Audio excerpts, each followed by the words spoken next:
ने कहा, हे नारद, देवताओं ने जब जलंधर को आते हुए देखा तो सब ने घबराकर विष्णु जी का स्मरण किया।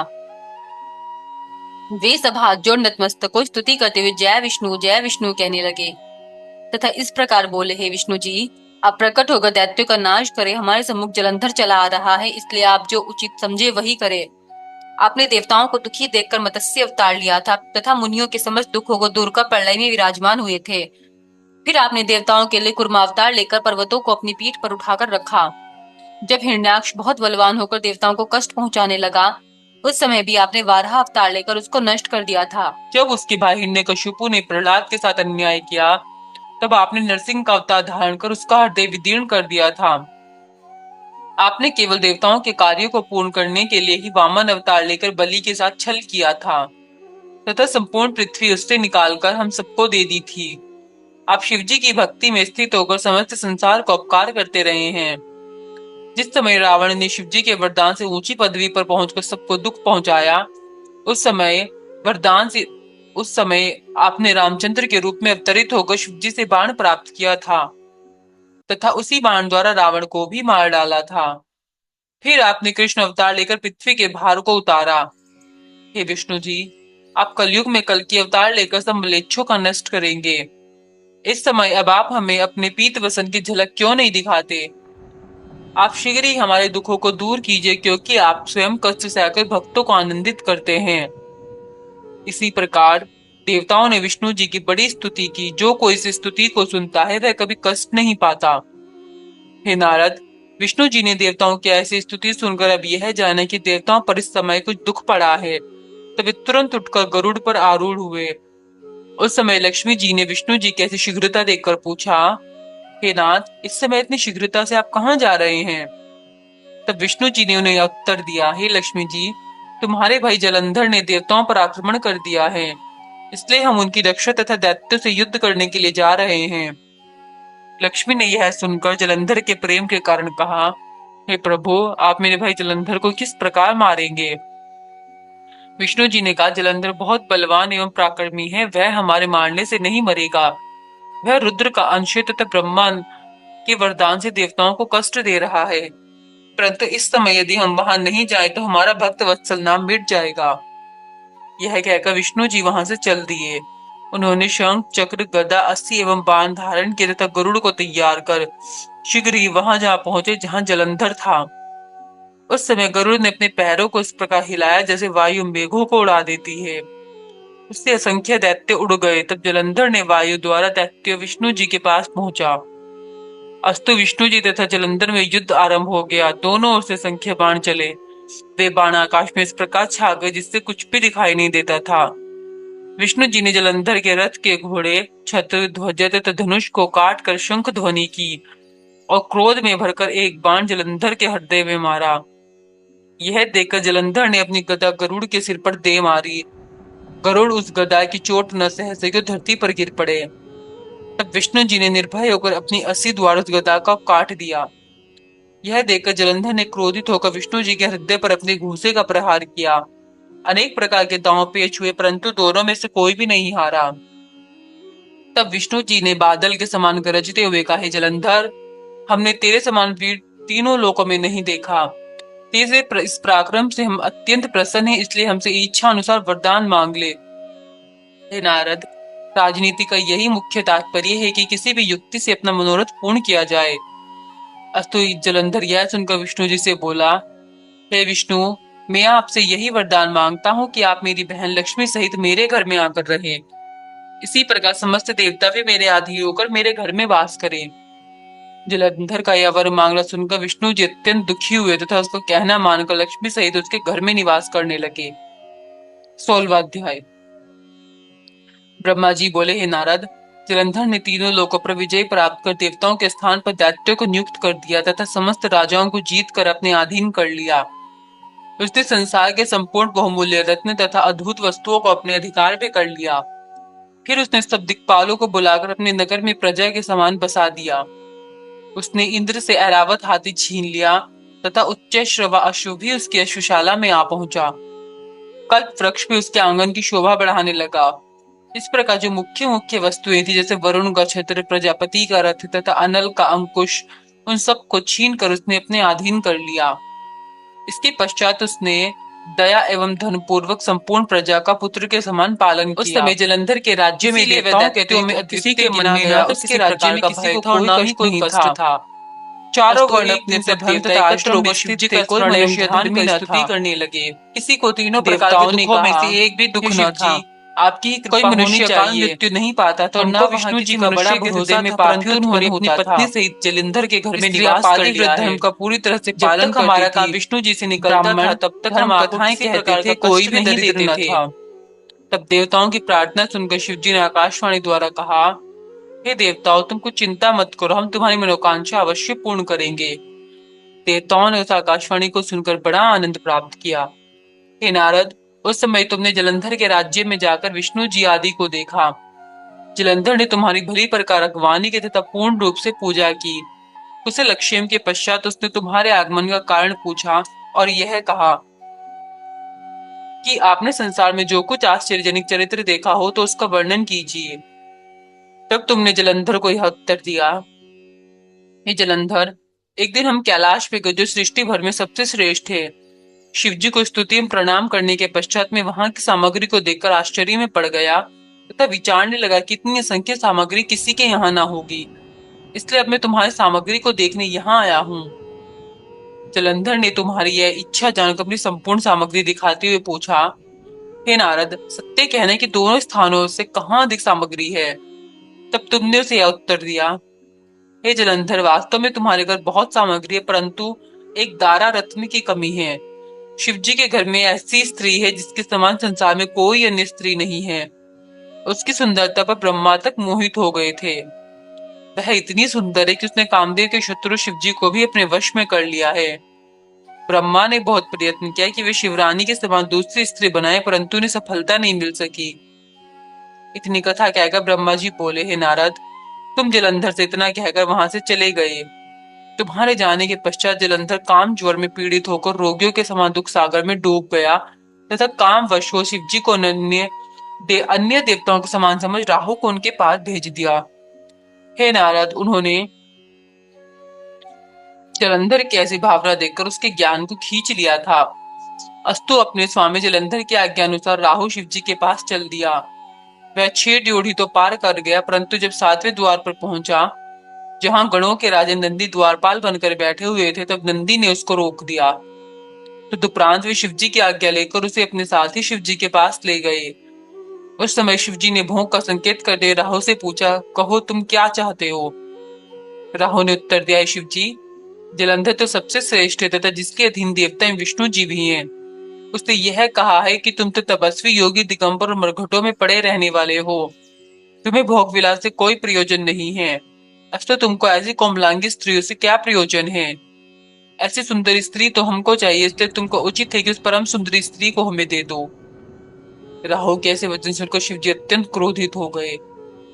तब तुरंत ही उनकी भौं से एक मनुष्य उत्पन्न होकर आगे आ खड़ा हुआ। उसका शरीर अत्यंत भयानक तथा वज्र के समान था। उसका सिंह का सा स्वरूप, तीक्ष्ण जीवा, जलती हुई अग्नि के समान नेत्र, सब बाल खड़े हुए तथा इसी प्रकार अत्यंत भयानक डिल डोल था। वह विष्णु जी के चौथे अवतार नरसिंह के समान जान पड़ता था। अस्तु वह शिव जी की इच्छा जानकर राहु को खाने के लिए आगे बढ़ा। यह देखकर राहु भयभीत हो वहां से भाग चला, परंतु शिव जी के उस गण ने उसे जाने न दिया और वहीं पकड़ लिया। यह देखकर राहु अत्यंत कंपित होकर शिव जी से बोला, हे शिव जी, आप मुझको ब्राह्मण जानकर मेरी इसके द्वारा रक्षा कीजिए, यह मुझको खाए ही डालता है। शिव जी ने राहु के विनय पूर्ण वचन सुनकर उस गण से उसे छुड़वा दिया। उस समय गण ने राहु को छोड़ शिव जी के पास जाकर विनय की, हे प्रभु, मैं बहुत भूखा हूँ, अस्तु आप मेरे लिए कुछ भोजन बतला दीजिए, मैं भूख की आग से जला जाता हूँ। यह सुनकर शिव जी ने कहा, यदि तुम इतने ही भूखे हो तो अपने हाथ एवं पांव को खा डालो।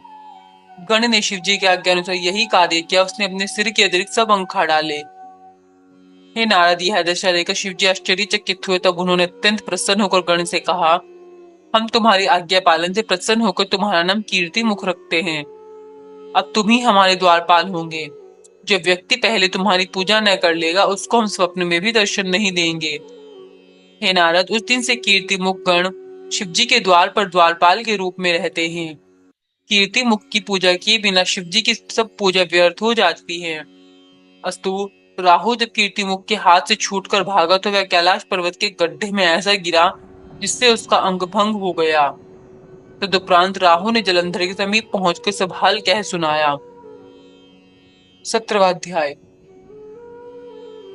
ब्रह्मा जी ने कहा, हे नारद, दूत के यह वचन सुनकर जलंधर अत्यंत क्रोधित हुआ तथा अपने दैत्यों को आज्ञा दी कि सब एकत्र होकर इसी समय शिव जी के कैलाश पर्वत पर वास करे।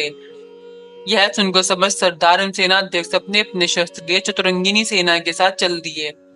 उस सेना में 1 करोड़ दैत्य, 500 कबंध तथा 100 कुल धूम्रचल, कालक, ध्रुव, मुरज और कालनेमी आदि को आज्ञा देकर जलंधर स्वयं भी घर से जलता भुनता हुआ निकला। उस समय उसकी पत्नी ने उसे बहुत समझाया तथा हाथ जोड़कर उसे मना करते हुए यह कहा कि हे स्वामी, शिवजी से युद्ध करके अब तक कोई नहीं जीता है। देवताओं के सबसे बड़े सहायक विष्णु जी तुम्हारे घर में ही हैं, अतः तुम वहां न जाओ। परंतु जलंधर ने मृत्यु के वशीभूत होने से उसकी एक भी बात नहीं मानी और वह उसी प्रकार क्रोध से भरा हुआ चल दिया। हे नारद, जब मृत्यु आती है तो बुद्धि भ्रष्ट हो जाती है। जो मनुष्य चलने के समय स्त्री, ब्राह्मण आदि का आदर नहीं करता वह फिर लौटकर नहीं आता। अस्तु, सबके आगे शुक्र, फिर जलंधर तथा उसके पीछे समस्त सेना चली। पहले तो जलंधर को राहु दिखाई दिया, फिर मुकुट सिर से गिर गया। शुभ निशुंभ दोनों को सेनापति नियुक्त किया गया तथा कालनेमी भी जलंधर की आज्ञा पाकर सेना सहित चला। इसी प्रकार और भी अनेक दैत्यवंशी राजा कैलाश पर्वत पर चले। जब जलंधर सेना सहित नगर से कुछ दूर बाहर पहुंचे तब विष्णु जी ने देवताओं को बुलाकर यह कहा कि अब हमारे कष्ट दूर होने का समय आ गया है, इसलिए तुम सब गुप्त रूप से शिव जी के पास जाकर जलंधर के आक्रमण का समाचार कहो। विष्णु जी के उस आदेशानुसार देवता छिपे छिपे शिव जी के पास पहुंचे तथा स्तुति करने के उपरांत उन्होंने शिव जी से जलंधर के आक्रमण का समाचार पूरा पूरा कह सुनाया तथा जलंधर के वध की इच्छा प्रकट की। शिव जी ने जब देवताओं के मुख से यह समाचार सुना तो हंसते हुए कहा, हे देवताओं, अब तुम लोग सब लोग धैर्य धारण करो, तुम्हें कोई कष्ट न होगा। यह क्या? उन्होंने विष्णु जी को बुलाकर पूछा। हे विष्णु जी, तुमने जलंधर को क्यों नहीं मारा तथा वैकुंठ छोड़कर उसके घर में वास क्यों किया? शिव जी के ऐसे वचन सुनकर विष्णु जी ने उत्तर दिया, हे शिव जी, जलंधर बहुत बलवान है, वह कोटि यत्नों से भी नहीं मर सकता। वह आपका अंश है, इसलिए उस पर किसी भी शस्त्र का प्रभाव नहीं होता। मैंने उसके साथ बहुत युद्ध किया परंतु वह किसी प्रकार भी न मरा। उसकी मृत्यु आप ही के द्वारा होगी, अस्तु अब आप ही कृपा कर उसको मारे। आप आकाश से लेकर पृथ्वी तक के स्वामी तथा तीनों गुणों से पूर्ण हैं। यह सुनकर शिव जी बोले, हे विष्णु जी, जलंधर हमारे अंश से उत्पन्न हुआ है, इसलिए हम उस पर त्रिशूल नहीं चला सकते तथा त्रिशूल के अतिरिक्त जो भी हमारे पास अस्त्र हैं उनका जलंधर पर कोई प्रभाव न पड़ेगा। इसलिए हमने एक उपाय सोचा है कि तुम सब अपना अपना तेज हमको देते जाओ। उस तेज से हम एक शस्त्र का निर्माण करेंगे और उसी शस्त्र द्वारा जलंधर को जलाकर भस्म कर देंगे। यह सुनकर मैंने, विष्णु जी ने, इंद्र ने तथा समस्त देवताओं ने शिव जी को अपना अपना तेज दे दिया। हम सबका वह तेज एकत्र होकर अत्यंत प्रज्वलित हुआ। तब शिव जी ने उसमें से एक शस्त्र बनाया, उसका नाम सुदर्शन चक्र रखा। वह चक्र कोटि सूर्यों के समान प्रकाशवान एवं अग्नि के समान प्रज्वलित था। सुदर्शन चक्र के बनाने से जो शेष रह गया उससे शिव जी ने वज्र बनाया। यह देखकर सभी देवता अत्यंत प्रसन्न हुए। हे नारद, इतने में ही जलंधर कैलाश पर्वत के समीप पहुंच गया। उसने पर्वत के एक कंदरा में सेना सहित डेरा डाल दिया। तब सब देवता उसे देखकर छिपे छिपे अपने स्थानों को, जहां वे पहले वास करते थे, चले गए। शिवजी के गणों ने दैत्यों की सेना के आगमन के पूर्व ही शिवजी को समाचार दे दिया था कि दैत्य सेना अब आना ही चाहती है। इसलिए शिवजी ने अपने नंदी गणपति एवं वीरभद्र को यह आज्ञा दी कि तुम अन्य गणों सहित जाकर दैत्य से भली भांति युद्ध करो। शिवजी के गण यह आज्ञा पाकर वहां से चल दिए तथा पर्वत के नीचे उतर आए। 18वां अध्याय। ब्रह्मा जी ने कहा, हे नारद, शिवजी के गण उनकी आज्ञा पाकर जय शिव जय मृत्युंजय कहते हुए प्रसन्नता पूर्वक गाते बजाते हुए दैत्य सेना से लड़ने को चल दिए। वहां पहुंचकर दोनों ओर से भयंकर मारकाट शुरू हुई, जिससे पृथ्वी कांपने लगी। दोनों ओर से हर प्रकार के शस्त्रों का प्रयोग किया गया। युद्ध स्थल अस्थि मांस तथा रुधिर से पूर्ण हो गया। जो दैत्य गणों के हाथ मारे गए उनको शुक्र ने पुनः जीवित कर दिया। जब गणों ने दैत्य की सेना का वध किया तो शुक्र जी ने उन्हें फिर जिला दिया। इसी प्रकार गणों ने अनेक बार दैत्यों का वध किया, परंतु शुक्र ने फिर उनको जीवित कर दिया। निदान गणों ने कोई उपाय न देख दुखी होकर शिवजी के पास पहुंचा सब वृत्तांत कह सुनाया और बोले कि हम दैत्यों से युद्ध न करेंगे, क्योंकि हम दैत्यों को मारने में असमर्थ हैं। हे शिवजी, यह काम आप स्वयं ही करें। गणों के मुख से ऐसे वचन सुनकर शिवजी क्रोधित होकर बोले, यह कार्य शुक्र मृत्युंजय मंत्र पाकर कर रहा है। अस्तु उसी समय शिवजी के मुख से कृत्या नाम की एक स्त्री प्रकट हुई। उसका स्वरूप अत्यंत भयानक था।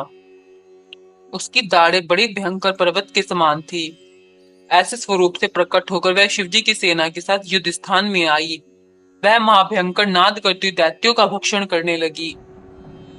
तब दैत्य उसके स्वरूप को देखकर तथा उसके पराक्रम से भयभीत होकर भागने लगे। इसके पश्चात कृत्या शुक्र को अपने गुप्त अंग में दबाकर उड़ गई तथा सबके देखते देखते आंखों से ओझल हो गई। शुक्र को कृत्य द्वारा ले जाने पर दैत्य लोग बड़े भयभीत हुए और उनकी सेना में हाहाकार मच गया। उस समय वे इधर उधर भागने लगे। हे नारद, तब शिवजी के गण प्रसन्न होकर दैत्यों को चारों ओर से घेरकर सिंह के समान गर्जना करने लगे। दैत्य भाग कर चारों ओर फैल गए। दैत्य की यह दशा देखकर शुम्भ निशुम्भ तथा कालनेमी तीनों सेनापति अत्यंत दृढ़ता के साथ गणों का सामना करने लगे। अंत में उन तीनों ने शिवजी के गणों को बहुत बुरी तरह से मारकर दुखी कर दिया, जिससे वह हारकर वहां से भाग चले। इतने में गणपति, नंदी, वीरभद्र आदि ने सब गणों को रोककर धैर्य देकर बुला लिया। फिर दोनों सेनाओं में युद्ध छिड़ गया। कालनेमी तथा नंदीगण, गणपति तथा शुम्भ और वीरभद्र तथा निशुम्भ परस्पर युद्ध लड़ने लगे। वे सभी युद्ध भूमि में अपनी वीरता का प्रदर्शन करने लगे। वीरभद्र ने निशुम्भ के हृदय में तीक्ष्ण बाण मारा, जिसे निशुम्भ धरती पर गिर पड़ा। वीरभद्र ने ज्यों ही ये चाहा कि उसे सांग से मार डाले, इतने ही में शुम्भ ने उठकर वीरभद्र पर बड़े क्रोध से अपने सांग का आक्रमण किया। इससे वीरभद्र घायल होकर पृथ्वी पर गिर पड़े। नंदी ने कालनेमी के शरीर पर 7 बाण मारे, जिनके लगने से उसके रथ के पहिए, घोड़े तथा सारथी कट कट कर गिर गए। तब कालनेमी ने क्रोधित होकर नंदी के धनुष को काट डाला। उस समय नंदी ने धनुष फेंककर त्रिशूल चलाया, जिसके प्रहार से कालनेमी मूर्छित होकर पृथ्वी पर गिर पड़ा। जब उसे चेत हुआ तब उसने नंदी को उठाकर पर्वत के ऊपर फेंक दिया। अब गणपति तथा शुंभ लड़ने लगे। अब गणपति तो मूसक पर चढ़े और शुंभ रथ पर सवार हुआ। वे दोनों इतने लड़े कि कोई भी युद्ध से विमुख न हुआ। अंत में गणपति ने एक बाण शुंभ के हृदय में मारा तथा 3 बाणों से उसके सारथी को पृथ्वी पर गिरा दिया। तब शुंभ ने क्रोधित होकर गणपति पर 60 बाण छोड़े और गणपति के मूसक वाहन का सिर धड़ से अलग कर दिया। तब वे बेवाहन पैदल ही युद्ध करने लगे। उन्होंने अपनी सांग उठाकर शुंभ के ऊपर चलाई। शुंभ सांग के लगने से पृथ्वी पर गिर पड़ा और गणपति पुनः मूसक को जीवित कर उस पर सवार हुए। इस प्रकार गणपति विजयी हुए। तब चारों ओर विजय के बाजे बजने लगे और सब गण अत्यंत प्रसन्न हो जय जयकार करने लगे। हे नारद, यह देखकर वृंद नामक शुभ का पितामह अत्यंत क्रोधित होकर गणपति के ऊपर बाणों की वर्षा करने लगा। तब गणेश जी तुरंत दौड़कर इंद्र के पास जा पहुंचे। उनके साथ असंख्य भूत, प्रेत, कुष्मांड, पिशाच, भैरवगण, बैताल, डाकिनी, शाकिनी, योगिनी आदि किल किल शब्द के अर्थात सिंह एवं हाथियों के समान नाद कर रहे थे। उन्होंने वृंद तथा शुंभ को सेना सहित विकल कर दिया। वीरभद्र की सेना ने दैत्यों को अत्यंत दुखी किया। उन्होंने अनेक दैत्यों को खाकर उनका रक्तपान भी किया। इतने में नंदी भी वहां आ गए तथा उन्होंने बाणों की ऐसी वर्षा की कि वे दैत्यों की ओर सप्र की भांति चले। उन्होंने दैत्यों की बहुत सी सेना नष्ट कर दी। कुछ दैत्य तो खा लिए गए, कुछ मारे गए, कुछ मूलित हो गए, कुछ भाग गए तथा कुछ गिर पड़े। 19वां अध्याय। ब्रह्मा जी बोले, हे नारद, जलंधर अपनी सेना की ऐसी दुर्दशा देख क्रोध में भरकर रथ पर आरूढ़ हो कटक सहित गणों की ओर चल दिया। तब दैत्यों की सेना पुनः संभल कर युद्ध करने के लिए तैयार हो गई। युद्ध के बाजे बजने लगे और दोनों सेनाओं में फिर घमासान युद्ध होने लगा। जलंधर ने आते ही बाणों की वर्षा तथा 5-5 बाण गणपति और नंदी के तथा 20 बाण वीरभद्र के शरीर में मारकर सिंहनाद किया। उस समय वीरभद्र ने एक सांग जलंधर पर ऐसी चलाई कि उसके लगने से जलंधर मूर्छित होकर पृथ्वी पर गिर पड़ा। फिर उसने उठकर क्रोधित और वीरभद्र के ऊपर अपनी गदा का प्रहार किया, जिससे वीरभद्र व्याकुल होकर पृथ्वी पर गिर पड़े। गणपति ने क्रोधित होकर अपनी सांग द्वारा जलंधर की गदा को काट डाला तथा 3 बाण जलंधर के हृदय में मारे। फिर 7 बाण चलाकर उसके रथ के घोड़े, ध्वजा, पताका तथा छत्र आदि को काट दिया। यह देखकर जलंधर ने अपनी सांग द्वारा छत्रपति को गणपति को घायल कर दिया तथा दूसरे रथ पर चढ़कर वीरभद्र के पास जा पहुंचा और उनसे युद्ध करने लगा। तब वीरभद्र ने जलंधर का धनुष काटकर उसके मस्तक पर परिघ से प्रहार किया। उस प्रहार से जलंधर पृथ्वी पर गिर पड़ा। थोड़ी देर बाद उसने सचेत होकर वीरभद्र के ऊपर परिघ से ऐसा प्रहार किया कि वीरभद्र मूर्छित होकर पृथ्वी पर गिर पड़े। वीरभद्र की ऐसी दशा देखकर सब गण वहां से भागकर शिवजी के पास पहुंचे। उन्होंने सब वृत्तांत सुनाकर बोले, हे शिवजी, दैत्यों ने अपनी भीषण मारकाट से हम सबको व्याकुल कर दिया है। शिवजी गणों द्वारा यह समाचार सुनकर अपने बैल पर चढ़े तथा युद्ध क्षेत्र में पहुंचकर त्रिशूल लेकर दैत्यों की सेना पर आक्रमण करने लगे। उस समय शिवजी ने अपना डमरू बजा दिया। जब गणों ने शिवजी को आते देखा तब वे सब अत्यंत प्रसन्न हुए तथा पुनः लौटकर युद्ध करने के लिए प्रस्तुत हो गए। हे नारद, उन गणों ने दैत्यों के साथ घोर युद्ध किया। शिवजी ने ऐसा भयंकर रूप धारण किया कि जिसको देखकर दैत्यों की सेना में हाहाकार मच गया और वो मैदान छोड़कर भागने लगी। दैत्यपति जलंधर ने अपनी सेना की दुर्दशा देखकर शिवजी पर अनेक बाण छोड़े। शुम, निशुम, कालनेमी, हायमुख, असिलोमा, बलाहक, प्रचंड आदि सब दानव एक साथ शिवजी पर आक्रमण करके बाण वर्षा करने लगे। परंतु शिवजी ने उन बाण के जालों को पल भर में काट डाला तथा अपने बाणों से आकाश को भर दिया। इसके पश्चात शिवजी ने परशु द्वारा सिलोमा का सिर काट डाला। फिर बलाइक का वध करके घर भर को पांव से बांध लिया। हे नारद, तदुपरांत शिवजी ने अपना बैल दैत्यों की सेना में छोड़ दिया। उसने अपने सींगों से असंख्य दैत्यों को मार गिराया। जो दैत्य शेष रहे वे भयभीत हो गए।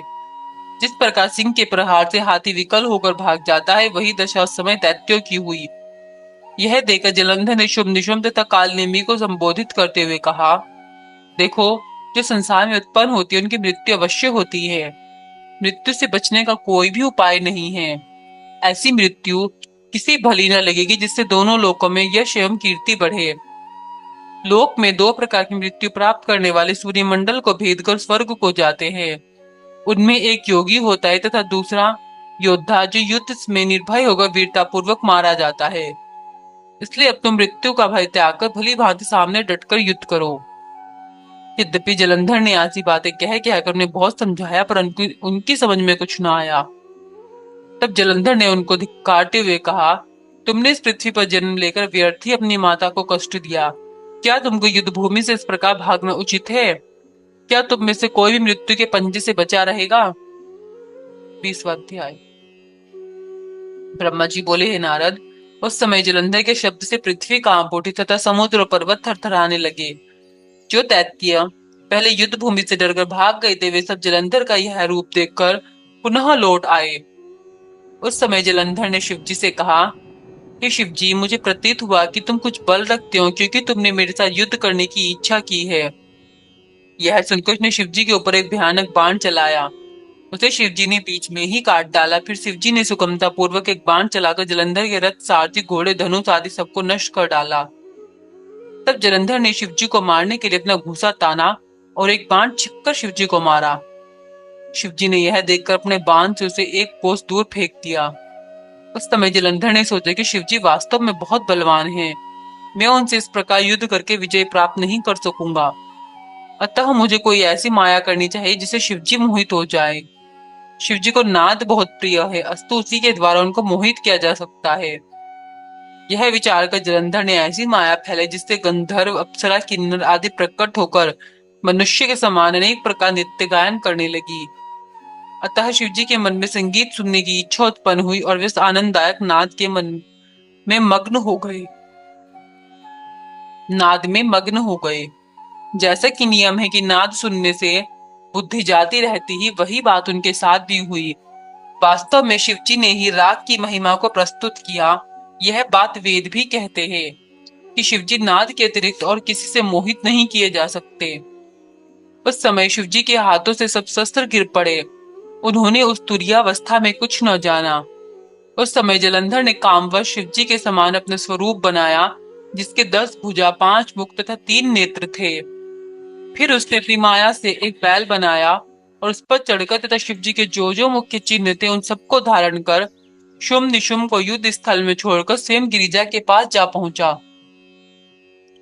गिरिजा ने भी पहले तो लोक रीति से उसको शिवजी जाना, परंतु जब वे सखियों के बीच में से उठी तो यह जाना कि यह छल से शिवजी का स्वरूप बनाकर आया है, तब वे वहां से तुरंत अंतर ध्यान हो गई।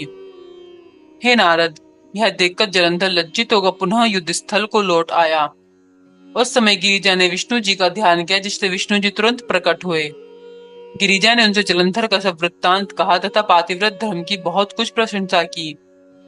वे बोली, हे विष्णु जी, जलंधर की स्त्री बड़ी पतिव्रता है, उसी के धर्म से जलंधर आज तक जीवित बचा हुआ है।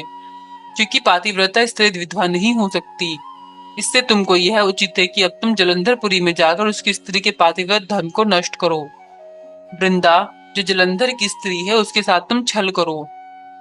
यह सुनकर विष्णु जी तुरंत जलंधरपुरी को गए। उधर जलंधर ने युद्ध स्थल में लौटकर जब अपनी माया को दूर किया तो शिवजी ने चैतन्य होकर पुनः युद्ध का स्मरण किया। हे नारद, यह सब शिवजी की ही माया थी, क्योंकि संसार में जो शिवजी के भक्त थे उनका भी माया कुछ नहीं कर सकती। तब शिवजी पर उसका क्या प्रभाव हो सकता था। निदान शिवजी अत्यंत क्रोधित होकर जलंधर के ऊपर दौड़े। उस समय जलंधर ने भी बाण वर्षा करके अपने बाणों से शिवजी को छिपा दिया। तब शिवजी ने भी अपने बाणों से उसके बाणों को काटकर उसे बहुत दुखी किया। जो दैत्य शिवजी के हाथों से मारे गए वे सब मुक्त हो गए। उन दैत्यों का परम सौभाग्य था जो शिवजी को सम्मुख देखते हुए अपने प्राण त्यागते थे। हे नारद, यह लीला जिस प्रकार हमने विष्णु जी से सुनी थी उसी प्रकार तुमसे कह सुनाई। 21वां अध्याय। ब्रह्मा जी ने कहा, हे नारद, गिरिजा की आज्ञा पाकर विष्णु जी जलंधरपुरी में पहुंचे और यह सोचने लगे कि मैं किस प्रकार जलंधर की पत्नी वृंदा का पातिव्रत धर्म नष्ट करूं। जब उन्होंने शिवजी का ध्यान किया तो उस ध्यान के करते ही शिवजी को एक उपाय सूझ गया। तब वे तपस्वी का रूप धारण कर एक शिष्य को साथ लेकर वृंदा के उपवन में जा पहुंचे। वृंदा ने उसी रात को यह स्वप्न में देखा था कि मेरा पति जलंधर युद्ध में मारा गया है, तथा यह भी देखा था कि मेरा पति जलंधर तेल लगाए हुए, भैंसे पर सवार, नंगा तथा सिर के अशुभ बाल बनवाए, काले पुष्पों की माला पहने, राक्षसों से घिरा हुआ यमपुरी को चला जा रहा है। जब वह यह स्वप्न देखकर उठी तो उसने सूर्य को उदय होते समय राहु ग्रस्त तथा प्रकाशहीन देखा। ऐसे अपशकुनों को देखकर वह एकाएक रोने, पीटने तथा घबराहट से इधर उधर फिरने लगी। वह अपनी 2 सखियों को साथ लेकर जलंधर के उद्यान को गई, परंतु उसे वहां फल फूल देकर संतोष न हुआ। उसे वहां 2 राक्षस ऐसे दिखाई दिए जो अत्यंत भयानक थे। उनको देखकर रानी वृंदा वहां से भाग आई। आगे जाकर उसने शिष्यों सहित एक तपस्वी को देखा जो मौन साधे हुए बैठा था। वृंदा उसी समय दौड़कर उस तपस्वी के पास गई तथा अपने हाथ उसे गर्दन में डालकर लिपट गई और बोली, हे तपस्वी, आप मेरी रक्षा करो। उस समय तपस्वी ने अपने दोनों नेत्र खोलकर बड़ा क्रोध किया तथा हुंकार दी, जिससे वे दोनों राक्षस वहां से भाग गए। यह देखकर जलंधर की स्त्री अत्यंत प्रसन्न हुई तथा प्रणाम करके उनके तपोवन की प्रशंसा करने लगी। फिर वह तपस्वी से इस प्रकार बोली, हे प्रभु, आप मेरे पति का जो शिवजी से युद्ध करने के लिए गए हैं वृत्तांत कहिए। हे नारद, यह सुनकर तपस्वी रूपधारी विष्णु जी ने हंसकर ऊपर की ओर देखा, जिससे तुरंत ही 2 बंदर वहां आ उपस्थित हुए तथा उन्हें प्रणाम करके बैठ गए। फिर वे दोनों बंदर गुप्त हो गए। तदुपरांत एक क्षण भी नहीं बीता कि वे दोनों बंदर पुनः पहले की भांति आकर बैठ गए। इस प्रकार उनके हाथ में जलंधर का शीश और धड़ था। उसे उन्होंने योगी के सम्मुख रख दिया तथा स्वयं दुखी होकर बैठे रहे। उस समय वृंदा अपना पति का सिर देखकर व्याकुल और पृथ्वी पर गिर पड़ी। तब तपस्वी ने पानी आदि छिड़ककर वृंदा को सचेत किया। वृंदा पुनः रो रो कर अपने पति का सिर अपने सिर से लगाकर व्यथित होते हुए बोली, हे नाथ, मैंने तो आपसे शिवजी के साथ युद्ध करने के लिए पहले ही मना किया था, परंतु आपने मेरी बात नहीं मानी। इसी प्रकार वह अनेक बातें कह कहकर रोती रही। फिर तपस्वी से बोली, हे महाराज, आप मेरे ऊपर कृपा करके मेरे पति को जीवित कर दीजिए, मैं आपके प्रभाव को देख चुकी हूँ। इसलिए मुझे विश्वास है कि आप इस योग्य है कि मेरे पति को जीवित कर देंगे। यह सुनकर मुनि वेशधारी विष्णु जी ने कहा, हे वृंदा, जो मनुष्य शिव जी की क्रोध अग्नि से मृत्यु को प्राप्त हुआ है उसे हम जीवित नहीं कर सकते, परंतु तुम्हारे दुख को देखकर हम इसको जीवित करेंगे। यह कहकर उन्होंने सिर को धड़ से जोड़ दिया तथा स्वयं अंतर्धान होकर शरीर में प्रवेश कर गए और जलंधर के समान उठकर बैठ गए। तदुपरांत उन्होंने वृंदा को गले लगाया, परंतु वृंदा यह सब कुछ न समझ सकी और उसने बड़ी प्रसन्नता पूर्वक उनके साथ सहवास करके अपना धर्म नष्ट कर दिया। जब वह उत्तम रीति से विहार कर चुकी तब विष्णु जी ने अपना शरीर प्रकट कर दिया। उसे देखकर वृंदा ने उन्हें पहचान लिया तब वह अपने कृत्य पर बहुत दुखी हुई। उसे विष्णु जी के ऐसे छल पर बहुत क्रोध आया। वह बोली, हे विष्णु, तुमने वेद के विरुद्ध मेरे धर्म को नष्ट किया है। तुम मुनीश्वरों का समान स्वरूप धारण किए बड़े अधर्मी हो। यह कहकर वृंदा ने विष्णु जी को श्राप दिया कि जो राक्षस तुमने मुझे दिखाए थे वे दोनों बड़े शक्तिशाली होकर तुम्हारी स्त्री को भगा ले जाएंगे। उस समय तुम दुखी होकर वन वन में फिरोगे और तुम्हें हर प्रकार के कष्ट प्राप्त होंगे तथा जो बंदर तुमने मुझको दिखाए वही तुम्हारे सहायक होंगे।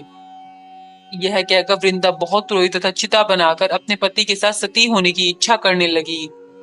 यद्यपि विष्णु जी ने उसे बहुत समझाया परंतु उसने पातिव्रत धर्म दृढ़ करके कुछ नहीं माना। तदुपरांत वह शिव गिरिजा का ध्यान धरकर सती हो गई और उसका तेज सबके देखते देखते गिरिजा के शरीर में प्रवेश कर गया।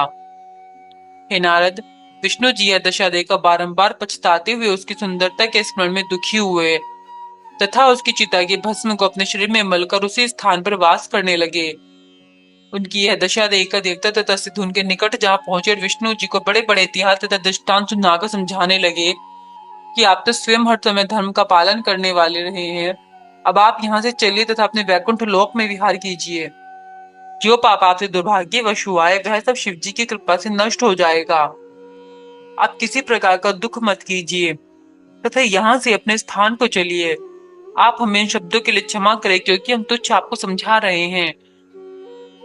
उन लोगों के इस प्रकार समझाने पर भी विष्णु जी ने किसी को कोई उत्तर नहीं दिया तथा इसी प्रकार शोक में बैठे रहे। हे नारद, शिव जी की माया बड़ी विचित्र है और सब उसी के अधीन रहते हैं। 22वां अध्याय। ब्रह्मा जी बोले, हे नारद, उधर युद्ध क्षेत्र में शिव जी को चेत हुआ तब देवता उन्हें देखकर बहुत आनंदित हुए। उस समय शिव जी की वीरतम पराक्रम को देखकर जलंधर ने यह विचार किया कि अब मुझे माया करनी चाहिए जिससे मैं शिवरानी को प्राप्त करने में सफल हो सकूं। यह विचार कर उसने अपनी माया से कृत्रिम गिरिजा बनाई तथा उसको अपने रथ में बैठाकर शिवजी के सम्मुख ले आया।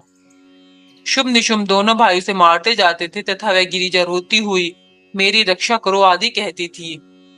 उस समय जलंधर ने उच्च स्वर से कहा, हे सदाशिव, तुम अपनी स्त्री को देखो। यदि तुम्हें अपनी स्त्री बहुत प्रिय है तो समझ लो कि अब उसको मैं पकड़ लाया हूँ तथा उसकी ऐसी दुर्दशा कर रहा हूँ।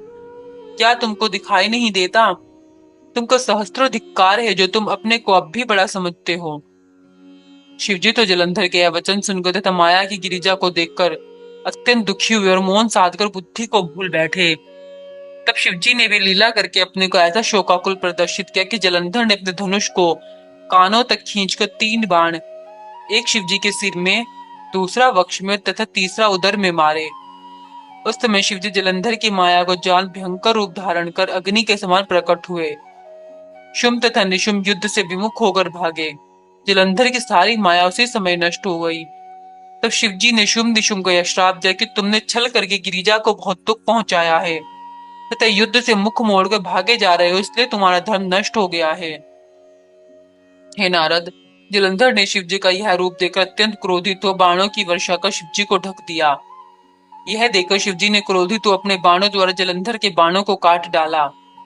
इतने में जलंधर ने एक परिग बैल को मारा जिसके कारण बैल धर्म को भूलकर युद्ध क्षेत्र से भाग गया।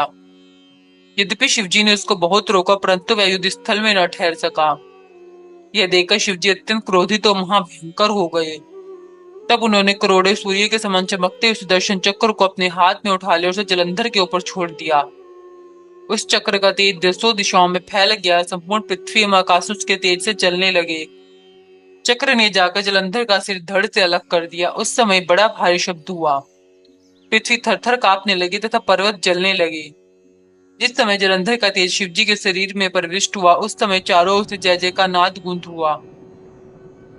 हे नारद, वे लोग बड़े सौभाग्यशाली हैं जिनकी ऐसी दशा होती है, क्योंकि देवता मुनि आदि बड़े बड़े उपाय करके भी शिव जी को इतना प्रसन्न नहीं कर सकते और ना इस गति को ही प्राप्त कर सकते हैं।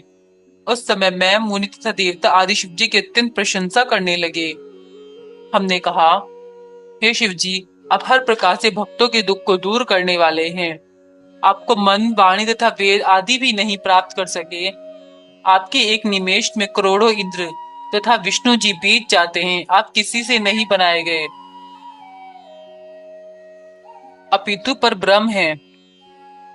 आपने यदुवंशी को मुक्ति प्रदान की तथा उसकी पत्नी कलावती ने भी आपकी भक्ति द्वारा मुक्ति प्राप्त की है। आपने मदयंती को मोक्ष दान दिया तथा सोमुनि के पुत्र को श्रेष्ठ गति प्रदान की है। राजा तिमिरधन को अपने अपनागत निरंतर 7 जन्मों तक आनंदित किया। आपने चंद्रसेन का मान रखा तथा श्रीकर गोप को अपने शरण में लेकर अपना भक्त बनाया और उसे इतना द्रव्य प्रदान किया जो देवताओं को भी उपलब्ध नहीं होता है। आप ही ने सत्यरथ के कष्टों को दूर कर उसे आनंदित किया तथा धर्मगुप्त आपका ही व्रत करके दरिद्रता से मुक्त हो गए। आप ही ने चित्रधर्म के दुख को दूर किया तथा उसकी लड़की के डूबते हुए पति राजा चंद्रागत के जीवन की रक्षा कर बहुत सुख पहुंचाया। आपके बल से ही तक्षक को किसी प्रकार की हानि एवं भय नहीं होने पाया। आपने ही मद्र देश के ब्राह्मण को मोक्ष प्रदान कर उसकी स्त्री चंचला का उद्धार किया तथा आप ही ने भद्रामुख गिरी के कष्टों को दूर किया। आपने पिंगला की इच्छा अनुसार उसको धन, आनंद और सुख प्रदान किया और अपने भक्त भद्रामुख की इच्छा पूर्ण की। आपने ऋषभ को हर प्रकार से अपने में ही लीन कर लिया और आपके सेवा द्वारा ही वामदेव शुभ गति को प्राप्त हुआ। हे सदाशिव जी, आपने शबरी एवं शुकर को उत्तम गति प्रदान करके भक्ति का महात्म्य प्रकट किया तथा भद्रसेन के पुत्र सुधर्मा एवं मित्र के पुत्र तारक को उत्तम गति देकर रुद्राक्ष की बड़ाई प्रकट की। आप ही ने गंगा को, जिसका नाम महानंदा था, तार दिया तथा आपकी भक्ति से शुश्रुमान अधिक काल तक जीवित रहा। आपने शारदा के पति को जीवित कर उसके सौभाग्य को स्थिर रखा तथा बंदिक नामक पापी ब्राह्मण को उत्तम गति आपने ही प्रदान की। उसकी स्त्री बीजुका को भी, जो कुशली थी, मुक्ति प्रदान की। आप ही ने दक्ष के यज्ञ को विध्वंस कर उसके गर्व को चूर किया तथा काम को भस्म कर शिवरानी का गर्व दूर किया। आपने बालक का रूप धारण कर तारक दैत्य को मार डाला तथा गणपति को अपना बल देकर समस्त गणों से प्रबल कर दिया। आपने ही त्रिशूल से उनका सिर काटकर पुनः जीवित कर दिया था। दैत्यों को देवताओं से जलते हुए देखकर आपने हलाहल विष का पान कर लिया था। आपने पहले त्रिशूल द्वारा अंधक के सिर को काट डाला, फिर उस पर कृपा करके अपने गणों में सम्मिलित कर लिया। आपने विष्णु जी एवं ब्रह्मा के मोह को दूर कर मंत्र शास्त्र को कील डाला तथा नरसिंह अवतार के गर्व का नाश कर शरभ का अवतार ग्रहण किया। आपने अत्रि के पुत्र होकर कामरूप का वध किया तथा हनुमान के स्वरूप धारण कर राम लक्ष्मण को दुखों से मुक्त कर दिया। आप तीनों गुणों से परे तथा निर्गुण हैं। आपकी महिमा का वर्णन कहाँ तक किया जाए। हे नारद, इस प्रकार सब देवताओं ने शिव जी की स्तुति की। जो कोई इस स्तुति को सुनेगा अथवा दूसरों को सुनाएगा, वह दोनों लोकों में प्रसन्न होकर आनंद प्राप्त करेगा। उसे किसी प्रकार का कष्ट न होगा तथा अंत में शिव जी के लोक को प्राप्त होगा। 23वां अध्याय। ब्रह्मा जी ने कहा, हे नारद, देवताओं ने इस प्रकार स्तुति कर शिव जी से विनती की, हे शिव जी, आपने जलंधर को नष्ट करके हम लोगों के कष्टों को दूर करके अभय दान दिया है। अब और कोई कंटक नहीं है, परंतु अचानक ही एक और दुख हम लोगों को हुआ है, अर्थात विष्णु जी उस स्थान पर जहां जलंधर की स्त्री वृंदा सती हो गई है, भस्म लगाए लौट रहे हैं। आप ही कोई ऐसा उपाय कीजिए जिससे विष्णु जी अपने हट को छोड़कर पुनः पुराना मार्ग धारण करे। शिव जी ने हंसते हुए यह कहा, हे देवताओं, यह सब हमारी माया का ही परिणाम है। विष्णु जी हमको अत्यंत प्रिय है, इसलिए हमने इस लीला द्वारा उनके अहंकार को दूर कर दिया है। अब हम तुमको जो उपाय बताते हैं वह तुम करो, उससे विष्णु जी का मोह दूर हो जाएगा। तुम सब लोग देवी की शरण में जाकर अपना दुख सुनाओ, वे तुम्हारे सब कार्य सिद्ध करेंगे और विष्णु जी पुनः अपने मुख्य स्वरूप पर आ जाएंगे। हे नारद, तब शिव जी के बताए हुए उपाय के अनुसार सब देवता गिरिजा की स्तुति करने लगे। वे बोले, हे मातेश्वरी, हम आपके शरण में आए हैं, आप हमें इस दुख से छुटकारा दिलाइए। देवता इस प्रकार स्तुति कर ही रहे थे कि उसी समय आकाश में एक अग्नि कुंड दिखाई दिया तथा उस अग्नि कुंड से यह शब्द निकला कि हे देवताओं, हमने तीनों रूपों से अलग अलग तीनों गुणों से अलंकृत होकर संसार में अवतार लिया है। वह रूप एक गिरिजा, दूसरी लक्ष्मी तथा तीसरी सरस्वती का है। इसलिए हे देवताओं, तुम हमारे इन तीनों स्वरूपों की शरण में जाओ, तुम्हारा मनोरथ सफल होगा। यह सुनकर देवता पुनः स्तुति करने लगे। उस स्थिति के प्रत्येक श्लोक में जय जय शब्द था। तब देवताओं की इस स्तुति से प्रसन्न होकर तीनों देवियां प्रकट हुई। फिर उन्होंने तीनों बीज देकर यह कहा, हे देवताओं, जहां पर विष्णु जी बैठे हैं वहीं तुम इन बीज को बो दो, इस प्रकार तुम्हारी इच्छा पूर्ण होगी। देवियों के ऐसे वचन सुनकर देवता उन बीज को लेकर वहां जा पहुंचे जहां विष्णु जी बैठे हुए थे। उन्होंने इन बीजों को वहां बो दिया। उनसे 3 प्रकार की वनस्पति उपजी। उनका नाम धात्री, मालती तथा तुलसी हुआ। हे नारद, धात्री मेरी स्त्री का नाम है, अतः उससे धात्री, लक्ष्मी से मालती तथा गिरिजा से तुलसी की उत्पत्ति हुई। वे तीनों वनस्पतियां रज सत तम इन तीनों गुणों को धारण किए स्त्रियों के समान प्रकट होकर वृंदा से भी अधिक सुंदर रूप रख विष्णु जी के सम्मुख जा खड़ी हुई। विष्णु जी उनको देखकर आश्चर्यचकित हुए। हे नारद, विष्णु जी को इस प्रकार कामवश होते देखकर धात्री तथा तुलसी ने तिरछी चितवन से विष्णु जी की ओर देखा। मालती उनकी यह दृष्टि सोतिया डहा से न सहकर अत्यंत दुखी हुई, इसीलिए वह शिव जी पर नहीं चढ़ाई जाती। अस्तु, विष्णु जी धात्री तथा तुलसी पर मोहित होकर उन्हें अपने साथ लिए वैकुंठ में लौट आए। वहां आकर उनका मोह दूर हो गया। हे नारद, जो मनुष्य जलंधर के वध की इस कथा का पाठ करता है अथवा सुनता है, वह शिवलोक में स्थान प्राप्त करता है। 24वां अध्याय।